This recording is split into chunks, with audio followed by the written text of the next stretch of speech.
Alright guys, we're taking it back to square one. What can $1.75 million get you in Tokyo? And the answer is a whole house, actually. A very nice house here in Meidaimae. Before we go in, let's go see the neighborhood. Meidaimae is a station in the western Setagaya neighborhood of Tokyo. Its name comes from the fact that it sits right in front of Meiji University, one of the top colleges in Japan. With its great connectivity to both Shibuya and Shinjuku Station, it's very popular among students, young professionals, and creative types alike. In its very narrow streets, it has everything you need, like gourmet coffee shops, boxing gyms, and even a Baskin-Robbins. There's plenty of cheap eats here, like this restaurant offering all-you-can-eat churrasco for under $20, as well as unique shops like Hanamura Gakki, a 60-plus-year-old instrument shop that makes its own guitars and other stringed instruments. With that, let's get back to the house. So I don't really do this too much in the channel, but I wanted to show you the entrance to the building for a couple of reasons. First off, it looks nice, but second off, because of this over here. So you do have a car charging port over here, which means that you can have an electric vehicle parked right over here. It's pretty common in Japan to have cars parked kind of in the open space in the building. But there is also a garage right over there, which I can show you in a second. But before that, I wanted to show you this. Yes, this is just your mailbox, but it's not just a mailbox. It is a delivery box too. So if Amazon or something comes over here and you're not home, they can just chuck it right into there, no problem.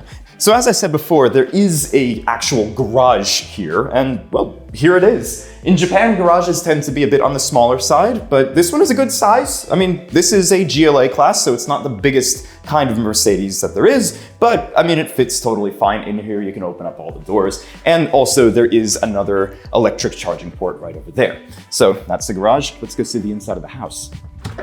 And now we are inside, and you can see you have a very large entranceway right over here, which is always nice to have, especially if you have a lot of people coming in. They all take off their shoes here, of course. And once you've taken off your shoes, you can chuck them into any of these storage units right over here, these little closets, or you could go into the big closet as well. This is all closet space right over here. What I love about Japanese closets like this is that a lot of them have this right over here, which is where you put your wet umbrellas. That thing at the bottom is a drip pan, so you don't have to worry about the inside of the closet getting wet. And I was invited here by the developer, the builder of this house. They're called iNest, and they do these really nice houses on kind of the western side of Tokyo. And I think I'm supposed to be seeing somebody here. Kathy, are you here? Hi. Oh, well, yeah, this is Kathy from iNest, and she was actually one of the designers of this house. Do you have any points about this place that you want to talk about? Yes, そうですね。今回こちらの空間の中で一番のポイントになっております。特別感を出すためにこういう浮遊感のあるスケルトン階段というものを採用させていただきました。通常であれば段板のがもうちょっと30ミリとか薄いんですけども、今回60ミリの段板で重厚感がありつつも軽やかさがあるスケルトン階段を作成いたしました。またスケルトン階段にすることで外側の道路側からの光がこの空間に入ってくるので特別感のあるエントランス空間を演出できたと思います。Thank you. Yeah, it is a very nice staircase and very nice entrance as well. Thank you. Let's go see the rest of this place. And right here, we're inside the master suite. So you have your own sink right here. You have your own bathroom over here, which is pretty rare to have as part of an ensuite thing. And of course, this being Japan, you have your automatically opening toilet, which is always happy to see you. And what I really like about this little suite over here is that you have plenty of storage. You have this very nicely sized walk-in closet, kind of his and hers kind of thing going on over here. And that is right next to the bedroom itself. So this bedroom is gigantic for Japanese standards. And I know you might be thinking, oh, carpet. Well, here's the thing is that this company will basically do whatever you want in this regard. They can change this out for wooden floors as well. But you could have a king-size bed in here. You could have 2 queens if you wanted to, whatever you want. It's a very large room. I will say, when I first saw the listing, I saw where this was on a map, and I was kind of worried because this place is 2 minutes from the train station, which is pretty close, which means it's probably going to be pretty loud, usually. But the second you walk in this place, you can't really hear anything. It's very quiet, it's very nicely done, and yeah, I mean, that's pretty much it for this floor, so let's go see the second. So coming upstairs, the second floor is all the living, dining, kitchen, and the bathroom, which we'll get to in a second. But because of how the house is built, this is a rare thing in Japan, but the living room is separate from the dining room. And I just love this space right over here. I mean, you can see it has a big old couch in it and it doesn't seem cramped, which I love. You have all these windows over here too, so you have plenty of natural light, and these built-in recessed lights as well, which are all dimmable. Love every little part of this. And right now you can see that it does have some furniture in it. As I was saying, this is all from Rflex. If you wanted to buy it, well, I mean, you can, if you just want this furniture. Same goes for the Bang & Olufsen TV over here. This is a TV and a half, guys. And it looks great as well. I mean, it is a Bang & Olufsen after all. And well, my favorite part about this living room though is the kind of indoor-outdoor thing that it has going. You have this really nice patio out here, this balcony, I should say.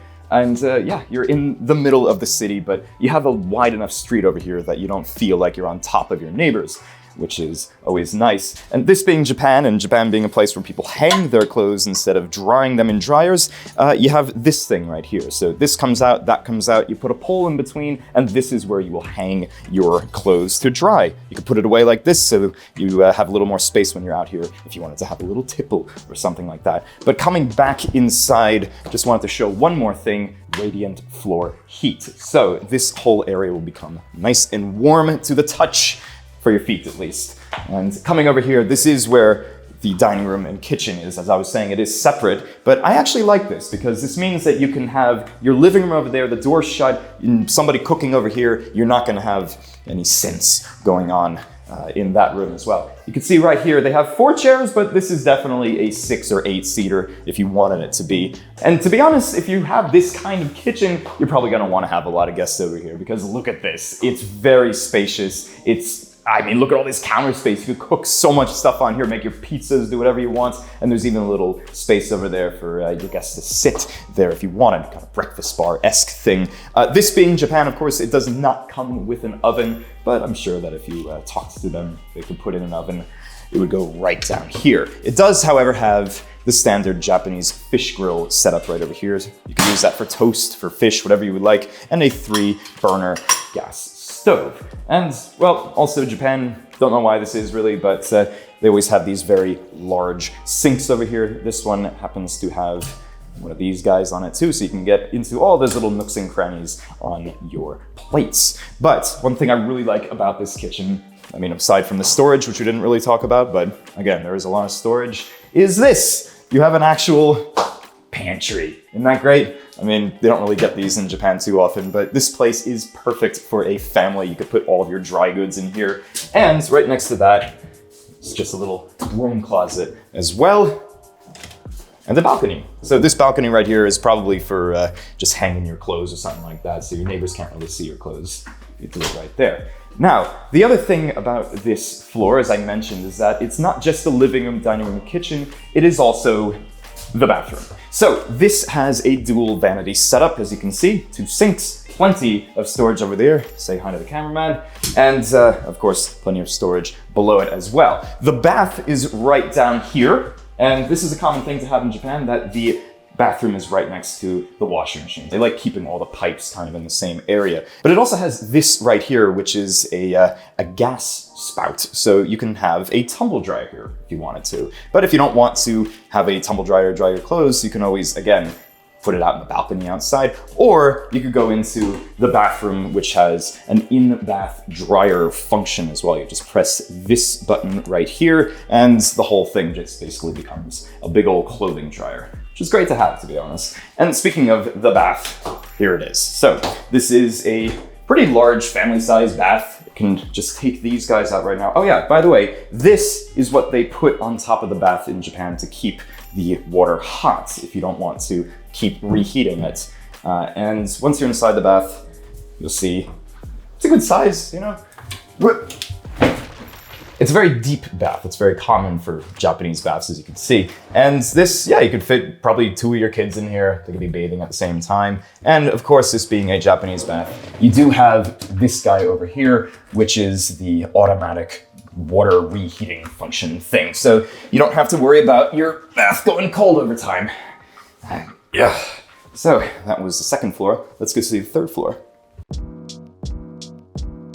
So the third floor is all bedrooms and one bathroom over there as well. And they more or less look the same, but I want to show you a couple of them. This is my favorite, right? I mean, it's good for a kid's room, little storage over here as well. You have all the natural light from these big windows, and you have a balcony over here as well. And the reason this is my favorite room of the bunch is that you have plenty of natural light up here, but it's not going to be direct sunlight in the morning, so you're not going to be, I don't know, woken up by that much sunlight. But there is another bedroom over here that I did want to show you. This one has a pretty large balcony, and from here you can actually see just how close we are to the train tracks, which are right over there. But again, even if you're outside, you don't really hear anything. It's not that bad. There's a train literally moving right now. It just stopped at the station, but it's quiet.